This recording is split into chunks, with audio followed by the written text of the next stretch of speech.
We had what was affectionately known here in the city as Yellow Jack. You guys know it as yellow fever. Keeping in mind that yellow fever would visit the city of New Orleans every June, July, and August, all the way through 1905, like clockwork. Now, this particular year in 1853, this particular outbreak of yellow fever was particularly vicious. It had over an 80% mortality rate, which means if you caught it, there was an 80% chance you were going to die. Now, this particular year in 1853, the newspapers paint a very colorful picture of what was going on in the city at the time. Keeping in mind, in that year, in June, July, and August, we lost over 8,000 citizens. The newspapers, their words, not mine, talk about bodies stacking up on the side of the road in the quarter, family members passing away, and people digging holes in the street, pushing their family members into them and reburying them. Because at the cemeteries, the bodies were stacking up against the fences because even the sextons or grave diggers here could not keep up with that much death happening that rapidly in the city. Infrastructure was collapsing. And since the leper colony, located here, already had a cemetery on the property, they politely moved the lepers off of their colony and then paved right over the top of that cemetery to open up the cemetery you see behind me in 1854. This is the only cemetery in the city of New Orleans that is a cemetery built on top of a cemetery. So, for conversation's sake, we're going to call this a 2-bedroom. This is a 3-bedroom. This one right over here is a 4-bedroom.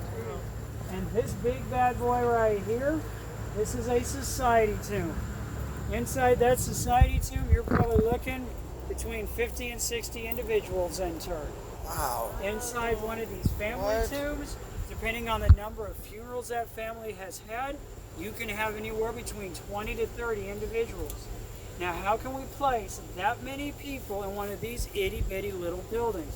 That is a damn fine question, my lady. Very astute. Thank you for asking. We have a couple of rules here in the city of New Orleans, and more like guidelines, really. Rule number 1, and most importantly, is once you are interred into one of these tombs, you cannot and will not be disturbed for a bare minimum of a year and a day. Some cemeteries will go as long as 2 years. Keep in mind it's usually a lot longer time period between one funeral and the next. Let's say it's funeral time. You happen to be standing out here. What you're going to see. Those sextons that we talked about, the grave diggers, are going to come in to prepare the tomb before the family gets here. They're going to take the nameplate off the front.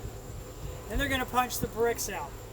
Then they're going to take that beautiful casket that's sitting inside, and they're going to break that apart. You're either going to throw it away or burn it.